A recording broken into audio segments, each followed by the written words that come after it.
Welcome and thank you for tuning in to the 412 Double Play podcast for the close of the 2024 season for the Pittsburgh Pirates. Lots going on this week, this year, really, which we'll be talking in at as much depth as we are equipped to. But I am, as always, your host, Michael Castriano. Joining me, my co-host and Double Play partner for the week, back on the show, Mike Crawford. Mike, how have you been, man? I've been good. It's been a long year, so kind of nice and not nice to be over. So have a little bit of relaxation, but I'll head to next year too. So excited to get on and talk some Buccos. Now, do you obviously working for the Pirates? You were there pretty frequently at the games. Are you pretty much scheduled for like 81 out of 81 home games, or do they give you like a couple? No, it's kind of based, what I have going on. That day or that week, if I got some people I got to see or whatever the case is, it's kind of on now which is really nice. We used to have kind of be on like a set schedule, but it's kind of nice to be able to have that flexibility. I mean, I am at every game anyway, just because I enjoy hanging out at the ballpark. But yeah, it's in terms of working or not working, it definitely is a little bit flexible. Yeah, well, it was good running into you when I was there a couple weeks ago for the National Series. And being able to get you back on the show, being able to talk about this 2024 season, as we're recording this, not technically wrapped up for all of MLB because the Braves and Mets have a doubleheader slated for tomorrow. But like, there was some wild stuff this season, and I guess there is every year, but the biggest non-Pirate stories this year, Shohei Ohtani goes 50-50. He almost went 55-60. Jose Ramirez nearly gets to the most low-key 40-40 ever. Actually almost had 40 doubles too, which would have been, I think, like the second time that Alfonso Soriano, I think, did it in his 40-40 season. But the final game of the season canceled for Cleveland, unfortunately. White Sox lose an MLB record 121 games. And then the Athletics leave the Bay Area after spending 57 years in Oakland. Of these, or of something maybe I haven't mentioned, what in your mind was the biggest non-Pirates baseball story this season? Yeah, I mean, there's a ton, obviously. I think obviously Ohtani being 50-50, like that's just absurd, right? And he goes out last and wins has Tommy John last year, right? And then it's like, okay, yeah, he might not pitch this year, so become the best hitter in MLB history almost in a season, the next year. So that's just crazy in itself. But I mean, I think the biggest it might be Oakland. Leaving the Bay. I got a chance to watch the last game. Because we were playing our final day game at home that same day, but we went over across the street for some drinks afterwards. They had the game on, and it was weird. It was like a weird feeling just watching that game. I mean, I can't even begin to think of what would happen if the Pirates or the Steelers or the Penguins decided to just up and leave town, and for Oakland to have not one but two teams that have, well, actually all three, if you count the Warriors moving their stadium. But I mean, I think that and that team losing 120 games last year too, right? Like coming back this year, having a better year, not great, but pretty good. There was definitely, right. Yeah. I mean, for their standards, I guess, at least, they rallied at a couple of points throughout the year, went on a couple of streaks. And I think just seeing that ballpark packed again at that last was unbelievable. And kind of a crazy twist to it. You got Mason Miller from Pittsburgh who gets the final pitch in the Coliseum. So that's kind of cool. But I would love to see a expansion team go back to Oakland. Yeah. And I don't... They might. I mean, the fact that they had that stadium packed like a bunch of times this year, you're going to be too young to remember what it was like in Montreal. There was a big reason why they left and went to BC back in, what was it, like 03 or whatever. Like it wasn't drawing crowds. Oakland is and has been like a very like excited for their team, city. You think back to like the Raiders, again, not you or me, but like the Raiders and Steelers rivalries of the 70s, and the A's of the, 70s and early 90s, and then the Moneyball, and a ton of history there. And obviously, they were the Philadelphia A's for like 40, 50 years, went to Kansas City. They were there for like 20 years. But they've been Oakland for a long time. That's a big franchise to move. Yeah, and I think like just you hear everything about, the ownership group out there, and looking now, the MLBPA hasn't even approved the move to Sacramento yet for next year. So it's like that's not done yet. Plus, as far as I know, there's no real even financing plan for the stadium in Vegas. So you don't know where you're going to play next year. You don't know who's going to build your stadium. Like, it just seems on a lot of levels that there was a lot of balls dropped by a lot of different people. Yeah, no, they're burning bridges to walk through quicksand, because there's no guarantee this ends up even remotely well for the A's. And what you were saying before, like, can't imagine losing your team, and that was not completely out of the picture in like the late 80s when there was consideration. And obviously there were some people like the mayor of Pittsburgh at the time, whose name escapes me, was very involved in making sure the team stayed there. And you got to hope that that doesn't ever happen, but it's not impossible. The commitment to the small market teams you see in Milwaukee and Cleveland. And if people listening to this haven't already, go read my buddy Gary Morgan's piece at steelcity.com. He wrote about how some organizations who are small markets, even smaller markets than Pittsburgh, are able to make it work, and kind of how they have been very aggressively trying to build for playoffs. And maybe Pittsburgh is, and hopefully they are. They had a bit of a PR disaster this week, because the big jarring news was veterans Michael A. Taylor and Rowdy Tellez DFA'd ahead of the Brewers series this past week. They recalled Leo Figueroa and Joshua Palacios, but the big viral moment on the transaction was surrounding the incentive for Rowdy, who was 4 plate appearances away from a $200K bonus. And it was something brought to light. A friend of the show, Ethan Houlihan, glad he got some national attention as a result of it, but overall, not a great look for the Pirates. They got some pretty strong ire from national media about it. Today, we also saw IKF was 4 plate appearances away from a $250K bonus, but he seemed to be more okay with everything. Discussed post-game today. Reportedly, Shelton wasn't aware of it, as you were telling me before we started this, because I wasn't able to research all that stuff. But does just the narrative that's kind of put in place by the Pirates cutting Rowdy, who, granted, was not having a good September. He was batting like 190, I think. Does that kind of continue the narrative of Pirates cheaping out, deter free agents from potentially signing here, in your opinion? I don't think so. But let's be honest. I mean, the narrative has been the narrative for the last, however many years before, I was really ever involved with anything.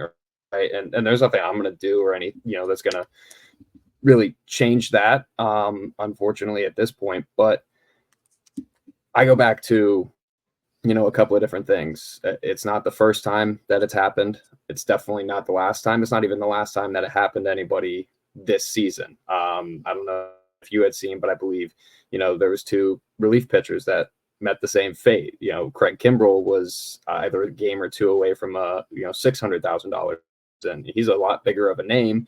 No offense to Rowdy Tellez, but he's a lot bigger of a name than Rowdy Tellez. Mm-hmm. John Brebbia, I believe, was also like 1 game from a performance bonus. So it's not just the Pirates that do this. And I think the biggest thing that, people kind of not realize is it's just kind of stinks at this point with how when the minor league season ends, which is a week before the major league ends. And also, too, you used to be able to call up everybody. you used to be able to have your 40-man roster in the dugout for the last week of the season. Now that's cut down to 8. And so you kind of have to make some decisions. And like you said, Rowdy wasn't having the best September. He struggled for most of the season. And I mean, he caught fire in June and July. It was a great story, great turnaround and everything like that. And I mean, from everything I've heard, he's been a, pretty good guy good guy to have in the clubhouse. I mean, at the end of the day, he was on an expiring contract.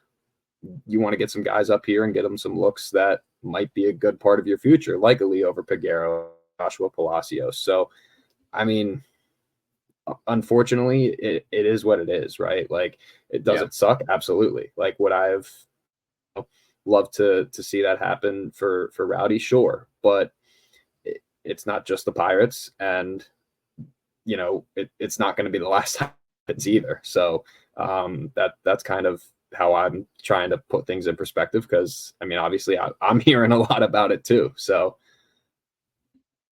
Yeah, it's weird. And at the same time, I'm like, he really wasn't playing a ton the past few weeks. They were giving Triolo more looks at first. They were giving Billy Cook some time at first, although he's a heck of a center fielder. Like, between him and Nick York, we might have 2 corner outfielders there. I'm not going to speculate on that. We're going to see how that all plays out. But it's a weird situation, and IKF, I think, can be more attributed to the fact that he knows he's going to be with the team next year. That's kind of like okay, this is what it is. I don't saying that, like, if he wasn't injured, he would have met the plate appearances a long time ago and this and that. Mm-hmm. I mean, it is what it is on that. I like that he has a positive spirit about it, and Rowdy reportedly was not, like, angry or anything. Who knows on that front? I mean, baseball's a business. At the end of the day, the people at the top have to make decisions to allocate the money that they have available to them. Now, whether that's Nutting not allowing them to, or Charrington trying to make the right impression, whatever. I mean, I, again, don't want to speculate on that. It is what it is, and the season's over. We weren't playing for anything except the same record as last year. So let's go ahead and spin to some positive news, because the team also announced this past week, probably like within an hour of the other news, that Pirates Fest will be held on January 18th. David L. Lawrence Convention Center again. Hopefully no super snowstorms this time, but we'll see what happens. Yeah, that was not fun. Yeah, I've talked about that before. It took me 10 hours to drive from Pittsburgh to Wilkes-Barre, and then 2 hours to drive down to Bethlehem area where I live. And that's normally like a 6-hour trip total, 5-hour maybe. So obviously too early for any specifics, but like less granular. Is there anything like you could say, okay, they're going to do autograph sessions again. There's going to be like Ryan Reynolds playing, MLB The Show with kids, stuff like that? Yeah, I mean, at this point, I have information as anybody else does. So obviously, the autograph sessions will be back. Those did absolutely phenomenal last year. So in probably the first 10 or 15 minutes, which is, cool. But at the same time, you kind of get a little backlash on that too. I was going to say that was also a bit of a PR problem, but yeah, but I mean, when you look at it too, like they have so many different, things that they have to do throughout the day at Pirates Fest. Like they can't stand to sign 5,000 autographs, and yep, I get it. Unfortunately, people just have to realize that, I'm not saying I mean, I know you do, but it's, one of those things that it's at the end of the day. I mean, there's a lot of other opportunities to get interactions with, your favorite players, whether it is on, the mini field that they have, or, great Q&A sessions that we have. I don't know if you got a chance to check any of those out last year, but I mean, yep. I popped my head in for a little bit in a couple of those, and even like coaching ones with Tarek Brock and DK and Oscar Marine were pretty cool to kind of hear, the specific things that they do on a basis too, because I don't think there's a lot of people that really, have that behind the scenes look. But yeah, I mean, I'll be there, along with the rest our sales team, and really enjoyed seeing everybody last season and the excitement that Pirates Fest brings. I would say we brought it back, because it had been a while. And that was something I always looked forward to as a kid. So it was cool to be a part of it just on the other side this year. It was a lot of fun. I had to leave early because of the snow, but hopefully next time we can stay a little bit longer and get to really like take it all in. I've still got my calendar that I got from Pirates Fest above my desk. So looking forward to it. This past week, Arizona Fall League rosters officially announced. We already knew the Pirates were playing for the Scottsdale Scorpions with the Tigers, Mets, Giants, and Blue Jays prospects. But now we know which minor leaguers are heading to the Southwest from the Bucks. Number 3 prospect infielder Termarr Johnson and number 16 prospect Mike Burrows, who made his debut this past week. We'll talk about him in a second. Are headlining the group of 9 playing in Scottsdale. Included with them are pitchers Christian Curtis, who's ranked 27, Derek Diamond, Brandon, I think it's Bedeau. I need to talk with Anthony Murphy of Bucks on Deck. He'll be able to confirm that for me. But the relief pitcher, Eddie Yean, and outfielder Sammy Ciani, who feels like he's been in the organization forever because he was drafted in like 2019, I think. Infielder Kervin Pichardo, and then catcher Giovanni Planchert, who is, I think, more depth really there. Most of these players either missed time this season due to injury or underperformed, or maybe the team wants to give them a bit more of a look before the offseason begins. Is there anyone specifically here that stands out who you're excited to see get extra reps? I know you don't follow the minor leagues super closely, given you're constantly Pirates, but yeah, I mean, I think I'm super excited to see Termarr, get a few more ABs against, some of the top guys. Obviously, the league that they play in Greensboro, again, it's not always all the top guys that he's pitched or playing against, right? I know he got promoted to Altoona, kind of a little bit later in the year than I think a lot of people had anticipated he would. But I would like to see him, get some more ABs and kind of be a little bit more consistent. And Eddie Yean's another name too that's kind of out to me. I mean, again, like you said, I don't follow like in depth too much in the minor leagues, but I know the name. I know he had a pretty good year this year, so I'm excited to see kind of what he does. And obviously, we got to see Burrows pitch on Saturday, which was pretty cool. So I know he probably won't. Let's get him some innings because he just came back from Tommy John kind of thing. Because I definitely don't think he needs the reps, but excited to see all 3 of those guys. Yeah. Christian Curtis is another one I think is kind of under the radar because we just have so many pitching prospects, but he missed some time earlier this year. Derek Diamond has kind of bounced between starting and relief. Yeah, Eddie Yean, he had really struggled. He came over, obviously, in the Josh Bell trade with Will Crow, who has joined the Nethersphere. I don't know where he is, but Yean's still in the system. He had a 3.36 ERA over 75 innings between Altoona and then like a quick like two inning appearance in Indianapolis. Sammy Ciani is another one. He struggled. I think he was an A-ball for like 3 years, and he's finally starting to get things. I mean, we've seen his brother, Mike Ciani, I want to say, with the Cardinals. Super, like the speed. It's both of them. Very speedy, like really good defense. Kervin Pichardo, he came over in the trade with the Padres for Jackson Wolf, sending him back to the Padres because they just keep wanting their prospects back, their players. I feel like every week I was talking about what he was doing down in Altoona. And then Planchert, I don't really know much about him. I just know, I think he was in Greensboro, and that was more like, he was there with like Omar Alfonso. And again, I think mostly depth. But yeah, Termarr, I was trying to look up to see like how they choose hitting coaches for that. It's going to be Delwyn Young, if Wikipedia is correct. So Delwyn Young will be the hitting coach there. Again, yeah, and I think Siani too, like you said, is kind of interesting. Those are actually a couple of guys that are close to my age, from kind of your side of the state, out there in the East. And so I was, those guys were kind of household names, I guess, to people my age that were in baseball, getting recruited to play other schools, and the perfect game tournament and all that fun stuff. So it's interesting to see kind of where they're at now, right? I can totally understand how but I think Mike was the same way too. A slow kind of a slow starter in the system with the Cardinals, just because they were both high school guys, right?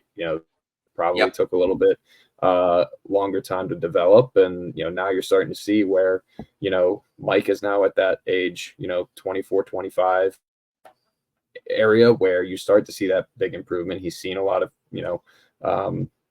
pitching and a lot of innings over the past however many years in minors, and then same thing with his brother. He's finally starting to hit that age where the development really kind of starts to ramp up, and I mean, you're seeing it with Termarr too in some instances. Yeah. So it looks like the hitting coach for the Scorpions is going to be Casey Harms, who is like player development with the Pirates. So there's going to be some comfort level there, at least with him and Termarr. I'm not sure how many of the guys he works with, player development. I feel like that's kind of overreaching, but I don't want to get hung up on this too long. Obviously, we're going to have a couple weeks of Arizona Fall League. I'll be talking about them. So let's go ahead and jump into the next topic, because news broke this past week that Max Kwan was hired as Director of International Scouting with the Pirates. He previously worked for them from 2014 until the beginning of this year, when he went and worked with the Boris Corporation for a quick minute. Apparently decided he didn't like that, or was really swung back this way. Over 10 years with the Pirates, he worked as a Northwest area supervisor, assistant director of international scouting, assistant director of player personnel, and then finally was director of player personnel for the last year with the organization. From what I read, John Drecker, who follows the Pirates on a different scale than me, probably more on like the prospects and the history, who has a new book out, if anyone's interested in like Pirates history, about what was it, four Pirates who played exactly one game their whole career, and it was with the Pirates.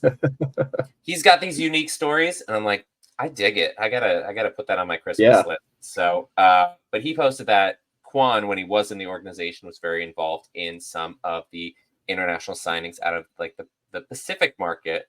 So like Po Yu Chen and oh my God, Shang-Chi Chang, like some of the guys over there. I think bringing him back in certainly can't hurt. Jung Shuk Shim, who obviously is with the Marlins, he's also going to the Arizona Fall League. Do you, and again, this is kind of tough, we haven't had a lot of success with our farm system. Mm-hmm. Was a big reason why, they've had kind of an overhaul with some of the personnel there. What kind of impact does international scouting have on an organization, even as you don't see it for years? I mean, I think it has a huge impact, right? I mean, you get guys that have come from, the international realm in the last, even 10 years, right, that are just game changers for franchises. I mean, I think back to, even guys like Yasiel Puig, back in the day. I actually have a friend that, his dad is Logan White, who was the guy that kind of, was with the Dodgers. And I don't want to say responsible, but he was, instrumental in, building a lot of those teams back in the day. But that's a name that comes to mind. Ronald Acuna, even looking at our international system, Luis Ortiz was one of the first graduates. Was he the first or one of the first to make it from the Dominican Academy? Starling Marte come from there too. Marte did, Polanco did. Okay. But yeah. Okay. Ortiz was one of like the more recent ones. Yeah. Okay. Gotcha. Yeah. So, but yeah, even guys like that, Starling Marte, Gregory Polanco. I mean, Ortiz is, had kind of a resurrection year this year after, kind of a rough, I would say, rough last season. But I think it's huge because as you're seeing kind of, I think the realm of college sports changing with, the name, image, and likeness, kind of the most free agent of transfer portal kind of thing. I mean, you're going to get a lot more high school guys that are going to say, in the later rounds, that might say, no, that's okay. I'm going to, a Clemson or an LSU or a wherever, and I'm going to go make, X amount of dollars. And then, call me in 3 years, right? Kind of thing. So I mean, I think if you can get guys internationally and really learn how to develop them the right way, you could see a better return on that quicker than you would on, a guy that you're trying to get out of high school, because just quite frankly, you don't know if he's going to sign or if he's going to choose to go and follow the money in all college sports, which is a whole nother discussion that, we could probably spend hours and hours on itself, but just kind of in that area. I mean, I think of a guy like Bubba Chandler. Oh, coming like from high school. Yeah, right, exactly. Like we threw, arguably above, well, not arguably, way above slot to go and convince him to not commit to Clemson, where, let's be real, if he's going to be in the quarterback at Clemson and playing on the baseball team, he's probably making a pretty penny every year in NIL money, which, and I thing when he was coming out. So, I mean, that's a perfect example. Yeah. And now he's one of our top prospects and is probably going to be like one of the top pitching prospects entering next season. Yeah, the international market, I mean, foundationally, even guys who have family members in other systems, Fernando Tatis Jr. was international. Vladimir Guerrero Jr. was international. Like there are tons of Aroldis Chapman from Cuba. Like they've had a far-reaching impact that you don't get from the draft. You get from sometimes going and scouting these kids when they're 12, 13 years old and then signing them when they're like 16 or whatever the limit is. Yeah, it's wild. So hopefully Quan comes in and is a steadying force and able to help impact and provide us like more talent from the Asian and the region over there. But all right, well, let's look into the weekly recap because we did play games this week. Final week of the season. Starting off, Brewers series, Bailey Falter on for game 1. He was given up hard contact early and often, managed to work through it, lasted 5 innings, 5 hits, 4 runs, 1 walk, 5 strikeouts. Isaac Matson came on in relief, had a clean first inning of work, but he was really gassed in the second inning. Walked 4 batters in the frame, including twice with the bases loaded. Bucks bats managed to notch 10 hits, but couldn't string them together. They mustered only 2 runs, dropping the opener 7-2. Game 2, elite final start of the year from Luis Ortiz. We mentioned it before, international signing many years ago. 7 innings, 4 hits, 1 run, 1 walk, 5 strikeouts, punctuated outing, capping off a really great year for Ortiz, who finished with a 3.32 ERA. Leo Verquero drove in both runs for the Bucks from the 9th spot in the order as drove in all 3 runs for the Bucks as the Pirates won 3-2. And then rubber match, Mitch Keller in for his final start of the season against Aaron Savale, who has been awful against exactly every team except the Pirates, as he goes 6 shutout frames. Keller looked better than his previous outing, but he wasn't his first half self. Allowed 3 runs off 6 hits, 5 innings of work, 2 walks, struck out 6. Bullpen didn't really help. They allowed 2 more runs. The only offense for the Bucks came off a 7th inning 2-run shot by Brian De La Cruz as they dropped the final home game of the year 5-2. But then heading to New York, Yankees, the underdog team that can barely afford to have Judge and Soto in the same lineup. Jared Jones had a solid start that soured a bit as he was pulled after 4.1 shutout innings, 5 hits, 2 walks, 7 strikeouts with 2 men left on base. He's very unhappy with the hook, but he was at 85 pitches, had the injury scare in his previous outing, being a little bit more proactive at this point. Last start of the season, nothing really matters. Joey Wentz came in, immediately allowed both runners to score, inflated Jones's ERA a bit. But Nick Gonzalez homered once, Brian Reynolds homered twice, and gave the Pirates an eventual 4-2 win over New York. Game 2, Paul Skeens on in an opener-type role. He faced just 6 batters in 2 perfect innings, striking out 3 of them, including Aaron Judge. This led to the MLB debut of Mike Burrows. He pitched 3.1 frames. He ran a bit shaky on control towards the end, but overall looked solid. He did allow a solo home run to Jazz Chisholm, who was the only one who seemed to square up pitches in the game. Pirates offense more than covered. Yasmani Grandal, Nick Gonzalez, Billy Cook, Jared Chirillo, and Nick York each went yard in a wet, windy day at Yankee Stadium en route to a 9-4 Pirates victory. And then finally today, last game of the year, Falter on the bump and was down 2-0, 2 pitches into the game, leadoff double and a home run in back-to-back pitches. Playing surface wasn't great due to that intermittent rain the past few days, which caused a 95-minute delay to the start of play today. Pirates battled back. They eventually had the game tied 4-4 in the 5th, but Colin Holderman, working in his second inning, he walked the batter with 2 outs in the 8th, pulled for Carmen Mlodzinski, who walked 2 batters before allowing a 2-run single by Alex Verdugo that ended up being the deciding factor in a 6-4 loss to the Yankees. Again, the games don't really matter, but Pirates finished with an identical 76-86 record as last year. They also set the franchise record for strikeouts, not having pitched, but swinging in a season with 1,506 Ks, 4th most in MLB this year, while they were ranked 25th in home runs. I think you'd be okay with those numbers being around the same ranking, but opposite ends of the spectrum is definitely not great. Obviously, the final week, going 3-3, matching the record from last year. How do you feel overall on the season? I think expectations were obviously loftier than they were the past few years. Do you think that they, and speaking as a fan, not someone who worked for the Pirates, right, this is how you expected them to end, better than expected or worse than expected?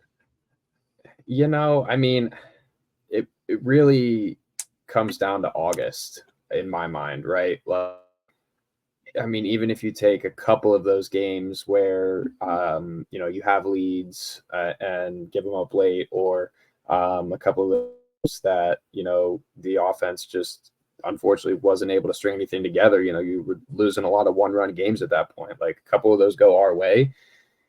I mean, you're looking at a much different record. I mean, I'm not going to go as far to say maybe a playoff contending team, but you're feeling a lot better than, on whatever, September 29th or 28th. I don't even know what day it is. It's they all run together. They all run together at this point. But yeah, you're feeling a little bit better on September 29th than I think you are as we are right now. Right. I mean, yeah, it's kind of frustrating, I guess, is a good kind of a good word for it, because the talent's there. Like we saw it in spurts throughout the year. O'Neal Cruz going 2020, which everybody knows the talent's there, but has a couple of blunders both in the field and on the bases throughout the season that I'm sure we can point to, and you're going to get that with a young player, right? But it's just how you can limit those, which I think is going to be the key going into next season. I think to just the bullpen not being as consistent as you would like. Mm-hmm. Again, it just kind of leaves that taste in your mouth. It was there, right? Like it was at the point where, it was you go one way or you go the other way. And unfortunately we went the other way.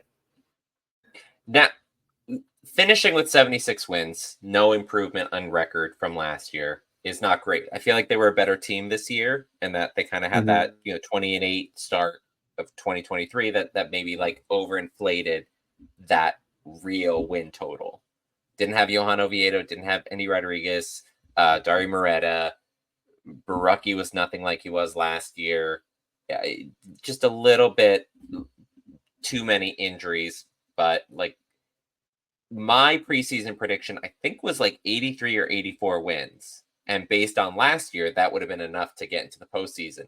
If we had 84 wins this year, I would have been so mad. You need 89 or more Yeah. Because Arizona's at 89, and both Atlanta and the Mets are currently at 88. So you need at least 89 to get in. And I had them at 82 and 80. So that was what I thought. And I remember we talked about this. I had them last year at 75 and 87. So I was one game off of last year's record prediction. A little bit this year, but that's okay. I think, like you said, it's the talent's there.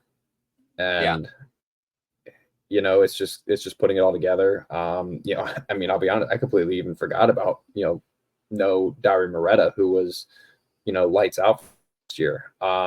So it'll be really nice to have him back as well.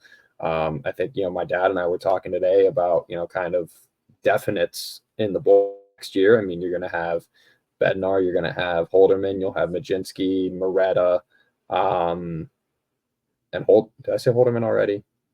You did. Yeah, Bednar, Kyle Nicholas is in the mix. Yeah, Nicholas too. Yeah, I mean, and he had a really, kind of turned it around at one point and, had a pretty decent year before his injury to end his season a little bit short. So, I mean, yes, I think you have to definitely go out and bullpen a little bit. I would love to see, Aroldis Chapman back. I just think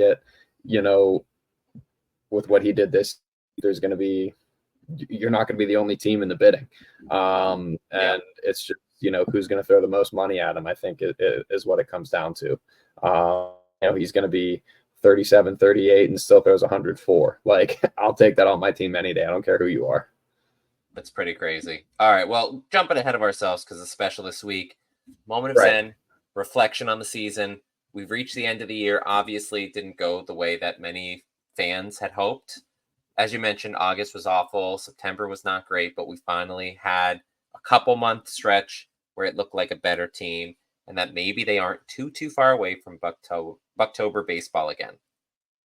The year saw Jared Jones break camp with the team after a phenomenal spring training. Paul Skeens arrived at the show after a month and a half in Indianapolis and was somehow better than advertised. O'Neal Cruz saw his first full season of work, and as you mentioned, even with moving off of shortstop, he posted a 2020 season and has shown excitement about patrolling center field for the foreseeable future. Yes, there's issues. That bullpen, numerous issues. Bednar had blow-ups, had the delay with spring training, wasn't quite right, never really got right. Holderman had a lot of blowups in August. Despite that, he ends the season with a 3.12 ERA because that first half of the season was so excellent. Unreal. Ke'Bryan Hayes. Ke'Bryan Hayes, who I predicted would take the next step in his progression at the plate, possibly nab a platinum glove this season, finished the year with just 396 plate appearances and a 573 OPS, due in part to his lingering back issues, which have plagued him for the past few years and may never be solved. The outfield outside of Brian Reynolds was a mess. Jack Sawinski somehow stayed on the roster until the end of July, despite a 182 batting average and only 9 home runs before a long overdue demotion to Indy. Edward Olivares wasn't too much better, 224 batting average and 5 home runs as he went to Indy in early July. Michael A. Taylor played solid defense, but was well below average in offense. Those three combined for 59 home runs in 2023 and dropped to just 19 total this year, contributing to the power outage in Pittsburgh. Henry Davis has continued to struggle in his development, posting a 144 batting average over 104 at-bats in Pittsburgh, failing to show the power extolled during spring training. While some former prospects have floundered, others have flourished. Nick Gonzalez is starting to round into form. Jared Triolo filled in well for Key after he went down on both sides of the ball. Offense and defense are improved from Triolo. New additions in Nick York and Billy Cook are showing that they have some value for the team, though the exact roles and positions are still a bit murky. And Joey Bart, a waiver claim from the Giants early on in the season, has essentially dug in as a starting backstop for the Bucs this year, providing some of the best offense and from a position which has been sorely lacking in recent history for this team. On the pitching side, Luis Ortiz started the year in the bullpen and pitched his way into a starting job again. He was excellent. Dennis Santana, a waiver claim from the Yankees, has been maybe the best reliever in the bullpen the second half of the season. Yes, it's not a complete picture. Yes, there are players who need to do better, places where we could and really should improve this offseason. But for the fan base, just take a breath. We all have to reset before we look to what comes next. Changes need to be made, and hopefully come March 27th, when play starts again, we have a team ready to go the distance, finish the job, and bring playoff baseball back to the North Shore. All right, Mike, let's go ahead and dig into it, because there's obviously some stuff you were talking about before, and then I wanted to go ahead and say my spiel. And you mentioned the bullpen, Holderman having the blow-ups, Bednar having the blow-ups, Chapman had occasional ones. Overall, his stuff is just so good that it's sometimes going to be wild.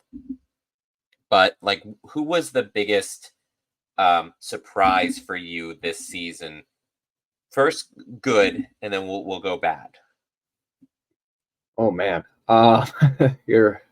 geez, I'm gonna have to say, honestly, I think you could go a couple of ways. Dennis Santana, maybe. I think especially after his first couple of outings were really not good at all, and then he comes and turns it around and went like almost 20 scoreless innings in a row. I mean, it was crazy. More, I think. Yeah, I think yesterday was the first time he had allowed an earned run to score since August 8th. So that was like a month and a half stretch. And that's right. He had like 20 or more outings in that span. Mm-hmm. Yeah, he had gone because it was an unearned run that had kind of broken the scoreless streak.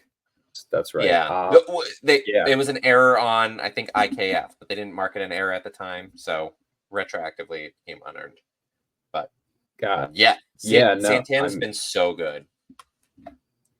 Yeah, I would say Santana. I mean, my other, I would say biggest surprise is Luis Ortiz. I had no idea what he was going to be coming into this year. I thought a long relief role was, kind of the only way that you could find out what you were going to get. And then he just took that challenge and absolutely ran with it, and pitched his way back into the rotation. And I mean, for my money's worth, he's a lock in your rotation for next year.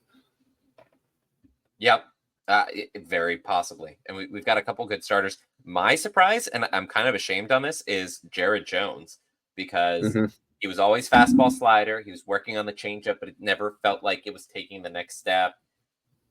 I think he tried like a curve at one point in the minors, but like he had real reliever risk. And I remember talking about this when we were doing the top 30 prospects this past spring. And I mentioned to Craig, like, Craig Toth of Bucks in the Basement, Jared Jones, his stuff is really good, but he's just a 2-pitch pitcher if he doesn't get the changeup working. And sometimes this season, when he didn't have like his fastball or his slider working, he became very hittable.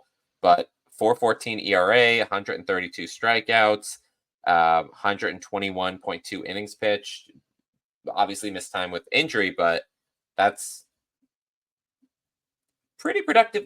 You have these kind of pitchers come up and you see like Quinn Priester, how he struggled so much and eventually left the team. Mitch Keller, he had some serious struggles. These top pitching prospects don't always hit as soon as they come up.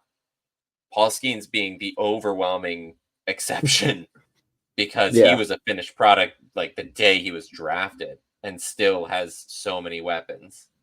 But I feel like it's cliche to say, oh, I'm amazed by Paul Skeens. Yes, all of baseball is amazed by Paul Skeens. If in a month and a half we don't see his name on the Rookie of the Year trophy, it's the meddling Padres fans who somehow got involved and made that not happen. Yeah, I want to, I know we don't want to get too out of ourselves here, but for anybody that says, oh, he didn't play the full season or he doesn't play every day, it's not most valuable rookie. It's the rookie. There is no doubt in my mind that Paul Skeens was the best rookie in baseball this year. I mean, how do you look at that and say he's not? But that's I'm gonna stay away from that. Because the argument is, I mean, I won't stay. I'm constantly posting like, hey, Jackson Merrill's great. He was on one of my fantasy baseball teams, and I also had Paul Skeens, who I drafted at the beginning of the year in like the last round. I'm like, he's gonna be up sooner than you think. Since May 11th, he has been, I think, the third most valuable pitcher behind Chris Sale, who's going to win the Cy Young in the NL, and Tarek Skubal, who's going to win it in the AL. and then it's Paul Skeens, and they limited his innings, and they didn't, they weren't in a playoff hunt, so he wasn't really pushing like those guys were. That's it. I mean, you look at, he finished with a sub-2 ERA. The whole, everybody that puts out the list of, rookie pitchers to ever have done that, and it's like guys from 1912. Like, it's absolutely absurd. And it pretty much stopped like mentioning rookie pitchers. They're just like, okay, this season with like this much strikeout percentage and this low ERA has been done by Bob Gibson in 68 and Pedro Martinez in 99 and 2000, and that's it. Paul Skeens, I think that's the end of list. His opponent's batting average ended up at like a 198 or something like that, which is also absurd. He had a sub-1 whip, a sub-2 ERA. He made 23 starts. He had 140 innings, like between minors 160. And majors. It was 160 between the majors and the minors. Yes. Yeah. Right. Yeah. So like he did include the minors, whatever.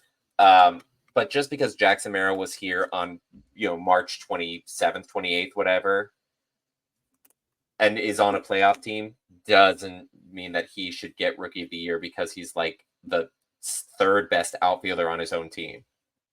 Right. So biggest disappointment, and I know there's a long list there, and I'm gonna go ahead and go first because I really felt like Jack Sawinski, he was trying to they messed with his swing or something. I don't know exactly what happened, but he really dropped off. And there's a couple of players that you could say, okay, Henry Davis, what happened there was so good in spring training. But Sawinski was supposed to be the right fielder who was like, 3 true outcomes. And it was pretty much just one outcome this season. And that was strikeouts. Who was the most underwhelming one for you? I mean, it really pains me to say it, but I'm going to have to go with David Bednar. He was a guy that, everybody looked at the bullpen at the beginning of the year and you were like, okay, you got Holderman, Chapman, Bednar coming in. If you've got a lead after the 6th inning, good luck. Right. Like that was what it was supposed to be. And for it to be almost the exact opposite of that,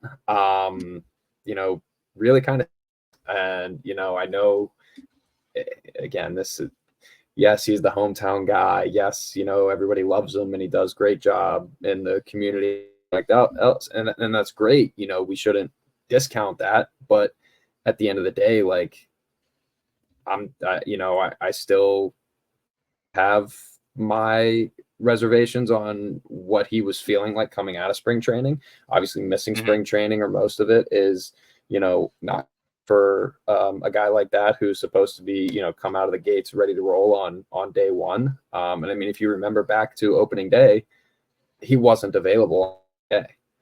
And so at that point, it's like, okay, something else is going on here. But, I have no doubt that, he can get back to what he was last season. I think, a lot of things that transpired throughout the year, it was a big confidence hit, and sometimes that just happens, right? Like as a guy who pitched, I like to think a decent level, like, you get banged around a little bit and your confidence is a little bit shot. You lose faith in everything.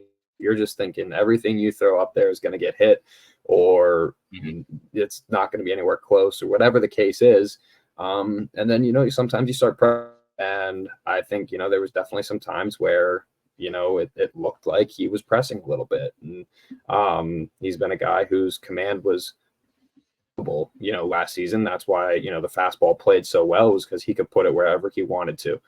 And then this year it's pretty much, okay, like, let's throw it and see where it goes, and hopefully it hits a strike zone kind of thing. And again, I have no doubt the stuff's there. The stuff plays. We just gotta get the confidence back, and hopefully attack the offseason like any other, and kind of just wipe this one out and forget about it, and ready for 25. Yeah, and there was also the issue with potentially tipping pitches, which appears to have been addressed, and obviously he'll continue, hopefully, working towards that. You mentioned Bednar, Chapman, and Holderman.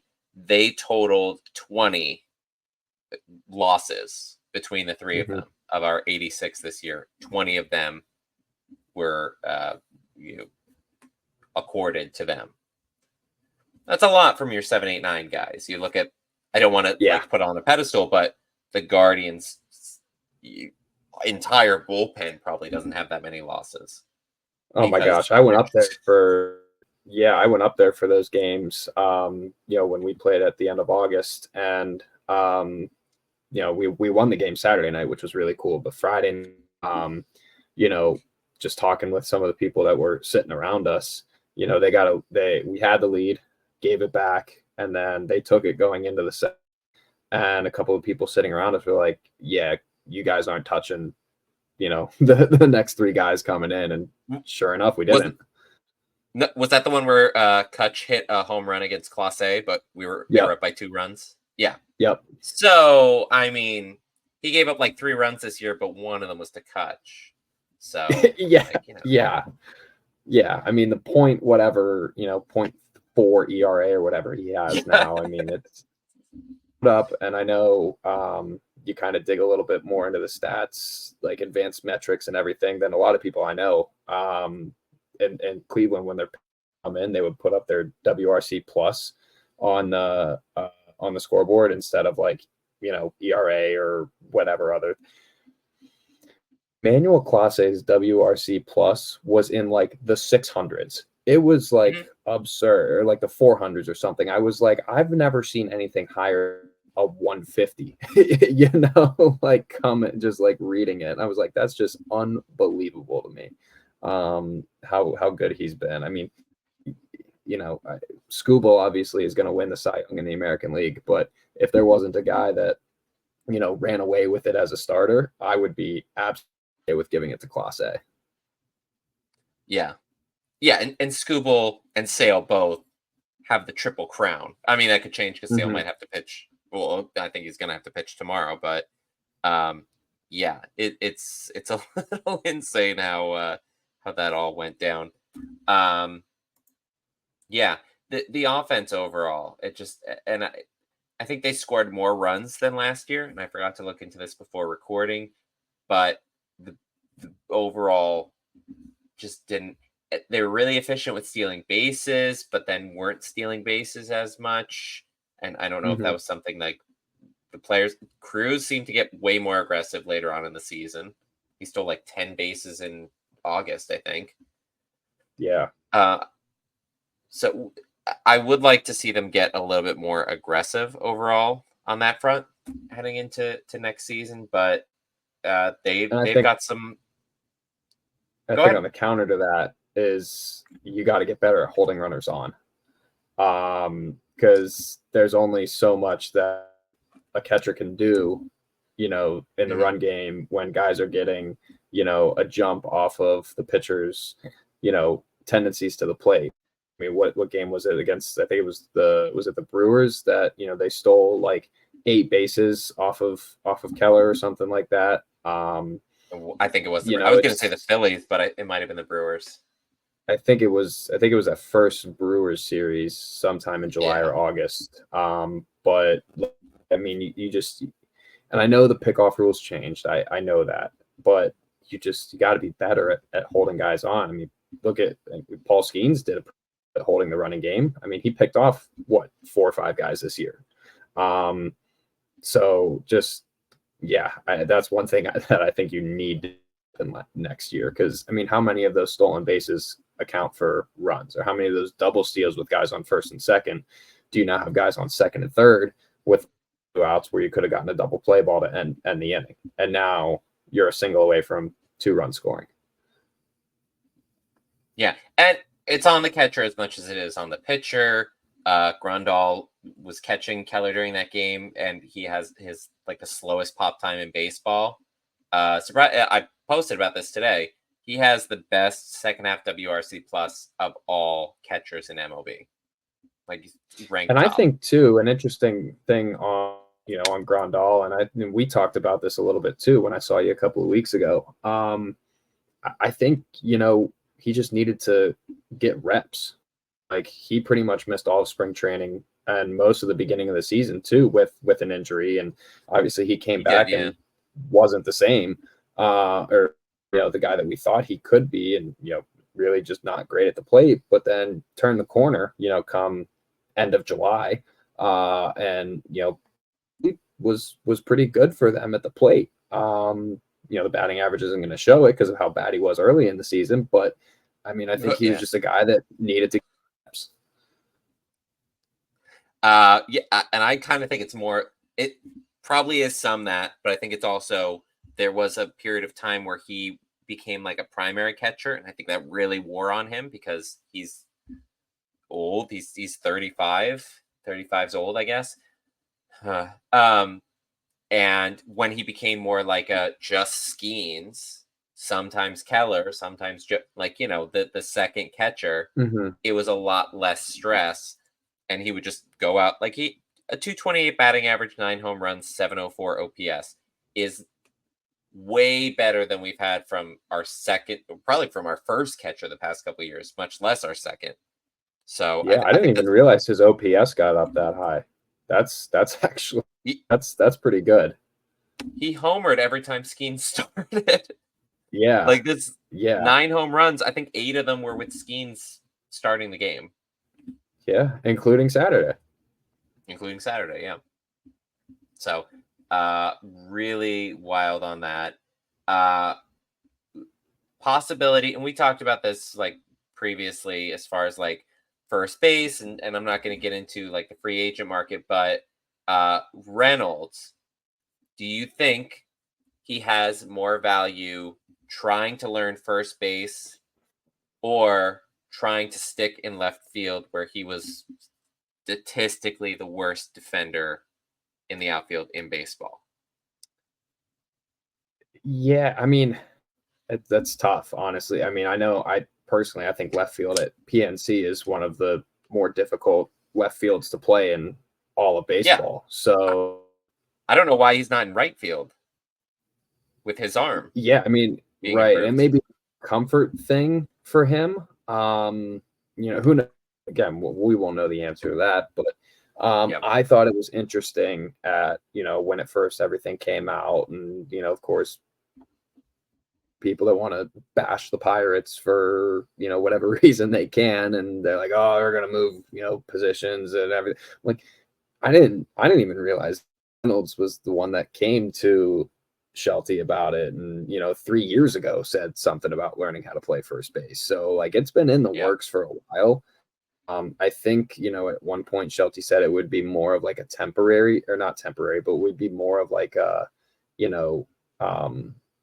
second position for him, which I think, could work out if you go out and get somebody that, is a right-handed first baseman, right? Or a left-handed first baseman that you can then, throw Reynolds over there against left-handed pitchers. Maybe that's the strategy you roll with there, and you get, a right-handed bat in the outfield somewhere. But in terms of value, I don't actually have a problem with Brian Reynolds in left field. Many people may. I think he plays a very solid left field.